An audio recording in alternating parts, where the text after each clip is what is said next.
Hello tech lovers and welcome back to another exciting video. आज की video ना ही कोई अनबॉक्सिंग वीडियो रहने वाली है, ना ही कोई रिव्यू वीडियो रहने वाली है। तो रहने क्या वाला है आखिरकार? आज रहने वाली है भरपूर टेस्टिंग वाली वीडियो, जो मैं पता नहीं बड़े ही महीनों में कभी एक बार करता हूँ, क्योंकि उसमें बड़ा ही कष्ट होता है। काफी सारे सॉफ्टवेयर चलाने पड़ते हैं, पता नहीं क्या क्या यूज करना पड़ता है, जिनके बारे में मुझे नॉलेज भी नहीं होती। बट हाँ, उससे नॉलेज भी गेन होता है, साथ ही में आपको कंटेंट हेल्पफुल भी लगता है। इसलिए एक और बढ़िया सा कंपैरिजन वीडियो लाए हैं। हालांकि मैं काफी लेट हो गया इस कंपैरिजन की वीडियो बनाने में, बट वही वाली बात है कि इतने ज्यादा टेस्ट करने पड़े थे कि मैं हर हफ्ते में सिर्फ एक टेस्ट कर पाता था। समझ लो, शेड्यूल बड़ा टाइट चलता था इसीलिए। तो आज बात करेंगे 13600K के बारे में वर्सेस 14600K के बारे में। तो देखते हैं कि दोनों में से आपको कौन सा प्रोसेसर लेना चाहिए। लेते भी हैं तो परफॉर्मेंस में कुछ डिफरेंस है भी या नहीं, और जिन लोगों को लेना चाहिए आखिर वो कौन से क्राइटेरिया में बैठते हैं कि किन लोगों को प्रोसेसर लेना चाहिए। तो आज की वीडियो इन्हीं दोनों प्रोसेसर्स के बारे में रहने वाली। तो वीडियो को अंत तक जरूर देखिए, क्योंकि भरपूर टेस्टिंग रहने वाली है, भरपूर नॉलेज मैं आप लोगों के साथ शेयर करने वाला हूं इस वीडियो में। सो चलिए फिर बिना किसी देरी के वीडियो स्टार्ट करते हैं।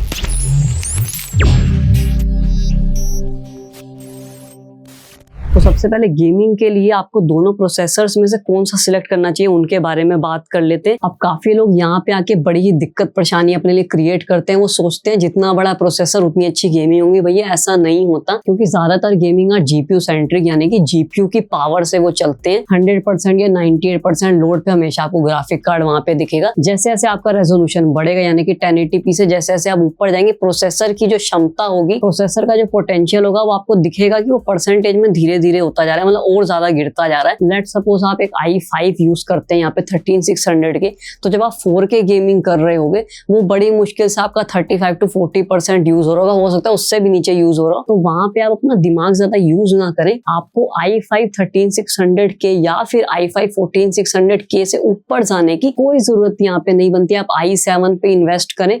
अगर आप एडिटिंग वगैरह करते हैं या फिर आप एक AI सिस्टम की तरफ जा रहे हैं, तो वहां पे आपका बिल्कुल क्राइटेरिया अलग हो जाता है। वहां पे i7 एंड i9 उनके लिए बने हुए हैं। बट हाँ, अगर आप सिर्फ एक गेमिंग सिस्टम बनवा रहे हैं एंड आप चाहते हैं कोर्स एंड थ्रेड्स काफी सारे मिले, एंड आपको जैसा कि पता है जो उनकी न्यूएस्ट जनरेशन आई हुई है, यानी कि 13 एंड 14 जनरेशन, इनमें कोर्स एंड थ्रेड्स की कोई कमी आपको नहीं देखने को मिलती, तो आप 13600 के या फिर 14600 के दोनों में से कोई भी यूज करें, आपको कोई दिक्कत परेशानी नहीं आएगी। एंड उससे ऊपर जाने की आपको कोई जरूरत वहां पे दिखेगी ही नहीं, क्योंकि आप उस प्रोसेसर का पोटेंशियल उससे ऊपर यूज कर भी नहीं पाएंगे। आपको गेमिंग के मामले में मेरा ये मानना है कि आपको i5 से ऊपर जाने की जरूरत यहाँ पे नहीं पड़ेगी। गेमिंग बेंचमार्क्स दिखाने से पहले let's talk about some important specs जो आपको इन दोनों प्रोसेसर में चूज करने में और ज्यादा हेल्प करेंगे। i5 13600K is based on Raptor lake and i5 14600K is Raptor lake refresh. और अगर सिंपल वर्ड्स या लेमन लैंग्वेज में बोला जाए तो यानी कि i5 13600K को आपने थोड़ा सा ओवरक्लॉक करा एंड 14600K निकाल दिया। इस तरीके के भी आप समझ सकते हो। दोनों ही प्रोसेसर्स में almost everything is actually the same, like 14 cores and 20 thread, जिनमें 6 performance cores and 8 efficient cores आपको देखने को मिल जाते हैं। Max turbo frequency 5.3 gigahertz, also the same as. जो माइनर चेंजेस हैं वो आते हैं P core and E core turbo frequency में। 14600K में P core max turbo frequency 5.3 gigahertz and 13600 में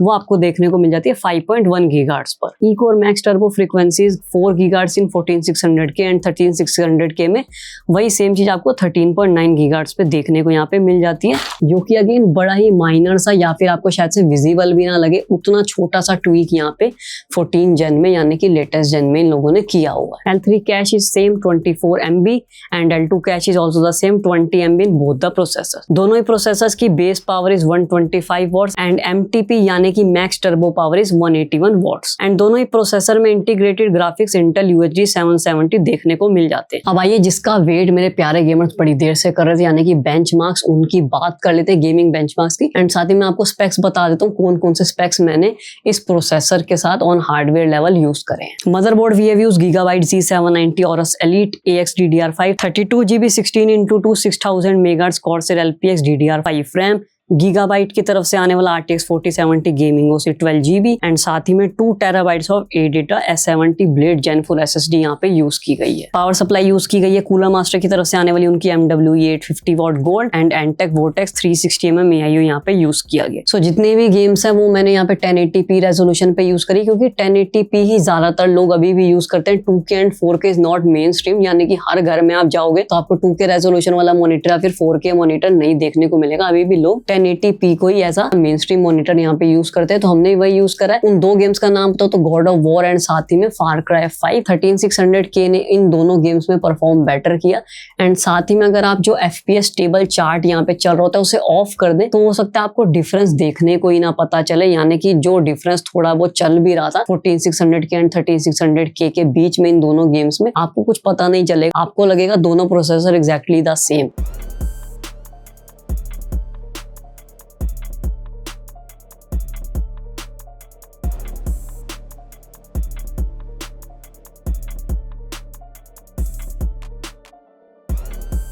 नाउ द मेन टेस्टिंग यानी कि single and multi core testing. तो मैंने रन किया Cinebench R23 and the benchmarks were 14600 के multi score was 23,821 and साथ ही में सिंगल स्कोर वाज 2009। 13600 के multi core score was 22,798 and single core का जो स्कोर था वो था 1889। तो 14600 ने एक्चुअली एक अच्छी लीड यहाँ पर ली over last generation i5। And अब दो टेस्ट मैंने और किए यानी कि क्रॉस मार्क टेस्ट एंड साथ में PC Mark 10 test works on productivity, creativity and responsiveness. So 14600K ने प्रोडक्टिविटी टेस्ट में स्कोर किया 2045, साथ ही में creativity score was 2656 and responsiveness score was 2105 and इसका ओवरऑल स्कोर जो है निकल के आया 2296 के आसपास। अब बारी आती है 13600K की। सेम टेस्ट में the scoring was at 2046 in overall score. So यहाँ पर भी अच्छी लीड मिल जाती है 14600K को। अब लास्ट टेस्ट यानी कि PC Mark 10 की तरफ भी अपनी एक बार दृष्टि यानी कि नजर डाल लेते हैं। PC Mark 10 works on essentials, productivity and digital test. 14600K का ओवरऑल स्कोर जो था वो था 9871 एंड 13600K की बात करें तो ओवरऑल स्कोर जो था वो था 9722। अगेन जरा सा मार्जिन से 14600K was the winner। तो फाइनल वर्डिक्ट प्राइसिंग की तरफ एक नजर डाल लेते हैं, क्योंकि प्राइसिंग के हिसाब से पता चल पाएगा कि आपको कौन सा प्रोसेसर इन दोनों में से चूज करना चाहिए। 13600K की मार्केट वैल्यू यानी कि मार्केट प्राइसिंग बात करें ऑफलाइन तो हाँ आपको इससे भी कम मिल जाएगा, बट इस टाइम 28,000 से लेकर 29,000 के बीच में आपको 13600K देखने को मिल जाएगा। साथ में 14600K की बात करें तो the margin is very little. पहले तो फिर भी 3-4 हजार का आपको देखने को मिल रहा था डिफरेंस जो था यहाँ पे, अब तो 500 या 800 रुपए का। जी हाँ, 28,500 से लेकर 29,500 के बीच में आपको जो 14600K है वो ऑफलाइन मार्केट या फिर ऑनलाइन मार्केट में बड़े इजीली देखने को मिल जाएगा। तो फाइनल वर्डिक्ट की तरफ आ जाते हैं कि आखिरकार प्रोसेसर ये जो 14 जेन का है यानी कि रिफ्रेश्ड रैप्टर लेक जिसे बोला जा रहा है 14600K, 14700K, 4900K, काफी सारे लाइनअप्स आ रखे हैं इनके,